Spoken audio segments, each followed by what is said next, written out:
Hello everyone, welcome back to K Guru channel bye निर्मल गुप्ता। प्यारे बच्चों, आज हम क्लास 7th की कार्यपत्रक नंबर 8 सॉल्व करेंगे। हमारा विषय है सामाजिक विज्ञान और इसमें हम भूगोल का टॉपिक पढ़ेंगे परितंत्र।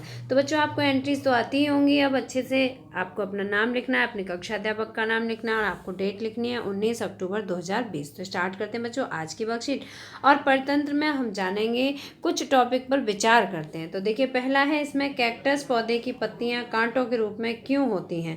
तो बच्चों, आपने सभी ने कैक्टस का प्लांट देखा ही होगा। इसमें आपने देखा है कि जितनी भी पत्तियां होती हैं वो सब कांटों के रूप में होती हैं। जितने इसके कांटे होते हैं वो सभी इसकी पत्तियां ही होती हैं। तो आखिर क्यों होती हैं, मैं आपको अभी इसका आंसर लिखित रूप में दिखाऊंगी।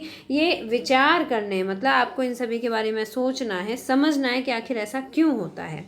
दूसरा इसमें प्रश्न पूछा गया, ऊंट को रेगिस्तान का जहाज क्यों कहते हैं। बच्चों, आपने देखा है रेगिस्तान मिट्टी होती है ना, बालू होती है वहाँ बहुत ज़्यादा, और बालू में चलना बहुत मुश्किल होता है, जबकि ऊंट आसानी से चल पाता है। तो उसको रेगिस्तान क्यों कहते हैं, इसीलिए कहते हैं क्योंकि वो बालू में आसानी से चल पाता है। तीसरा प्रश्न है बच्चों इसमें, कमल के पौधे की पत्तियां चपटी क्यों होती हैं। बच्चों, आपने कमल का फूल देखा होगा, उसकी पत्तियां आपने देखी हैं कैसी होती हैं, गोल होती हैं, थाली जैसे आकार की होती हैं, तो इसीलिए चपटी होती हैं। अब इसमें नेक्स्ट पॉइंट दिया हुआ है, मेंढक पानी के पास क्यों पाए जाते हैं। बच्चों, मेंढक उभयचर होते हैं। उभयचर का मतलब है कि वो पानी में भी पाए जाते हैं और मिट्टी में भी पाए जाते हैं, दोनों जगह रह सकते हैं आसानी से। लेकिन वो पानी के पास ज़्यादातर क्यों रहते हैं और पानी के पास क्यों पाए जाते हैं। बच्चों, इसलिए पाए जाते हैं क्योंकि जो वायुमंडल में नमी होती है, जब बहुत ज़्यादा ठंड पड़ रही होती है तो ठंड से बचने के लिए वो मिट्टी के निचली सतह में ज़मीन में चले जाते हैं, इसीलिए वो पानी के पास पाए जाते हैं। और नेक्स्ट पॉइंट है बच्चों इसमें, तटीय क्षेत्रों में रहने वाले लोगों के भोजन का मुख्य भाग मछली क्यों है। वो मछली ज़्यादातर क्यों खाते हैं। तो बच्चों, इन सभी प्रश्नों के उत्तर मैं आपको लिखित रूप में दिखाती हूँ, वैसे ही आपके विचार करने योग्य हैं। तो देखिए, पहले प्रश्न का आंसर आप यहाँ से लिख सकते हैं, कैक्टस के पत्ते विशेषीकरण द्वारा कांटों का रूप धारण कर लेते हैं। दूसरा था कि ऊंट को रेगिस्तान का जहाज क्यों कहा जाता है। तो इसका आंसर है, ऊंट को रेगिस्तान का जहाज इसलिए कहा जाता है क्योंकि वह रेगिस्तान में आसानी से चल और दौड़ सकता है। तीसरा पॉइंट है बच्चों, कमल के फूल की पत्तियां चपटी क्यों होती हैं। तो देखिए, कमल के फूल की पत्तियां गोल तथा थाली के आकार की होती हैं, इसलिए ये चपटी होती हैं। प्रश्न नंबर 4 था कि जो मेंढक है वो अक्सर पानी के ही पास क्यों पाए जाते हैं। तो देखिए, मेंढक उभयचर वर्ग का जंतु है। यह पानी में तथा जमीन दोनों जगह पर रह सकता है। शीतकाल में मेंढक ठंडक से बचने के लिए पानी के किनारे जमीन की निचली सतह में लगभग 2 फुट नीचे चले जाते हैं, इसी कारण से ये पानी के किनारे रहते हैं। और प्रश्न नंबर 5 था बच्चों कि जो तटीय लोग हैं, जो तटीय किनारों समुद्र के तट के किनारों पर रहते हैं लोग, उनके भोजन का मुख्य आहार मछली क्यों है। तो देखिए, तटीय क्षेत्रों में रहने वाले लोगों को मछली आसानी से उपलब्ध हो जाती है। और बच्चों, जो मछली होती है वो पूर्ण पौष्टिक आहार भी माना जाता है, इसीलिए तटीय क्षेत्रों में रहने वाले लोगों का मुख्य आहार मछली है। तो मुझे उम्मीद है कि आपको जो विचार योग्य 5 पॉइंट थे वो सभी समझ में अच्छी तरह से आ गए होंगे और आपने यहाँ से उनके उत्तर नोट भी कर लिए होंगे। अब बच्चों, आज की वर्कशीट पढ़ते हैं। आज की वर्कशीट में हम पढ़ेंगे परितंत्र के बारे में, ठीक है। तो देखिए, विभिन्न स्थानों पर पाए जाने वाले जीव जंतु, वनस्पति एवं लोगों के रहन सहन के तरीके भिन्न भिन्न होते हैं। बच्चों, ये तो आप सभी जानते हैं कि अलग अलग स्थानों पर अलग अलग लोग रहते हैं, तो उन सभी के रहन सहन के तरीके अलग अलग हो जाते हैं।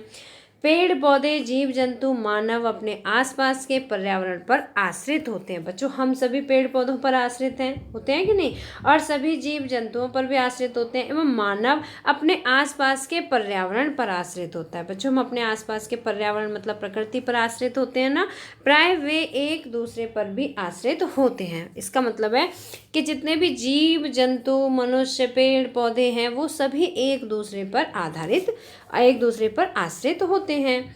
जीवधारियों का आपसी एवं अपने आसपास के पर्यावरण के बीच का संबंध ही परितंत्र का निर्माण करता है। एक परितंत्र में वे सभी कारक होते हैं जो एक विशिष्ट क्षेत्र में परस्पर क्रिया करते हैं। परस्पर मतलब आपस में क्रिया करते हैं, चाहे वे जीवीय हों या अजीवीय हों। जीवीय का मतलब सजीव और अजीवीय का मतलब निर्जीव। संसार में प्रत्येक विशिष्ट परतंत्र के पास अपने निर्जीव वस्तुओं द्वारा निर्मित की गई स्थितियां हैं। वह स्थितियां निर्धारित करती हैं कि किस प्रकार का जीव वहां रहने के लिए सक्षम होंगे, और जीव जंतु केवल वहीं पनप सकते हैं जहां उनकी ज़रूरतें पूरी हों। बच्चों, ये हकीकत है, जहां जीव जंतुओं को भोजन पर्याप्त मात्रा में मिलेगा, जहां उनकी आवश्यकताएं पूरी होंगी, वहीं पर वो रह सकते हैं। अधिक वर्षा वाले वन, घास स्थल, रेगिस्तान, पर्वत, झील, नदी, महासागर एवं छोटे से ताल का भी एक परितंत्र हो सकता है। परितंत्र मतलब अभी हमने पढ़ा था कि जहाँ पर सभी जीव जंतु मनुष्य सभी के बीच में आपसी एक दूसरे पर आश्रित होना ही क्या कहलाता है? परितंत्र कहलाता है। मानव ने भी अपने विवेक के उपयोग से मछली घर, बागान और बाग जैसे कृत्रिम परितंत्र की रचना की है। तो बच्चों, अब हम इसमें पढ़ेंगे परितंत्र किसे कहते हैं। इसका एक परिभाषा के रूप में है, देखिए, वह तंत्र जिसमें समस्त जीवधारी आपस में एक दूसरे के साथ तथा पर्यावरण के उन भौतिक व रासायनिक कारकों के साथ परस्पर क्रिया करते हैं जिसमें वे निवास करते हैं, वे सब ऊर्जा और पदार्थ के स्थानांतरण द्वारा संबद्ध हैं, उसे क्या कहते हैं? उसे परितंत्र कहते हैं। तो बच्चों, मुझे उम्मीद है कि आपको आज की वर्कशीट अच्छी तरह समझ में आ गई होगी। अब हम पढ़ेंगे बच्चों इसमें कि निम्नलिखित प्रश्नों के उत्तर दीजिए। अब इसमें पूछा गया है बच्चों कि परितंत्र कैसे बनता है। ठीक है बच्चों, तो कैसे बनता है बच्चों परितंत्र? यहाँ से लिखेंगे आप कि जिसमें समस्त जीव, देखिए, वह तंत्र जिसमें समस्त जीवधारी आपस में एक दूसरे के साथ पर्यावरण के उन भौतिक एवं रासायनिक कारकों के साथ परस्पर क्रिया करते हैं और जिसमें वे निवास करते हैं, उसी प्रक्रिया से क्या बनता है? पारितंत्र बनता है। ठीक है बच्चों, वही प्रक्रिया से क्या बनता है? पारितंत्र बनता है। उसमें क्या करते हैं? सभी आपस में परस्पर क्रिया करते हैं। तो ये आपके पहले प्रश्न का उत्तर हुआ, यहाँ से यहाँ तक। ठीक है, दूसरा है, इनमें से कौन सा प्राकृतिक पारितंत्र नहीं है? तो बच्चों देखो, प्राकृतिक, तो देखो मरुस्थल प्राकृतिक होता है, वन प्राकृतिक है, समुद्र भी है, तो कौन सा नहीं है पूछा गया है इसमें? तो हमारा करेक्ट आंसर होगा पार। तीसरा है, दिए हुए संकेतों की सहायता से परितंत्र को पहचानिए। अब संकेत कौन कौन से हैं? पर्वत, मरुस्थल, वन और तालाब। तो देखिए, मछली, पानी, कमल का फूल। बच्चों, ये सब कहाँ मिलते हैं? तालाब में। तो पहले में आंसर में आप लिखेंगे तालाब। ठीक है, दूसरा है रेत, ऊंट, कैक्टस का पौधा। तो बच्चों, ये सब कहाँ मिलते हैं? मरुस्थल में। तो दूसरे का आंसर आप लिखेंगे मरुस्थल। मरुस्थल। ठीक है, इसके बाद तीसरा है बच्चों, घने पेड़, जंगली जानवर और मिट्टी। तो बच्चों, ये सब चीज़ें कहाँ मिलती हैं? घने वन कहाँ मिलते हैं? वन में। तो आप इस थर्ड का आंसर लिखेंगे बच्चों वन। ठीक है, थर्ड का यहाँ आंसर हो जाएगा वन।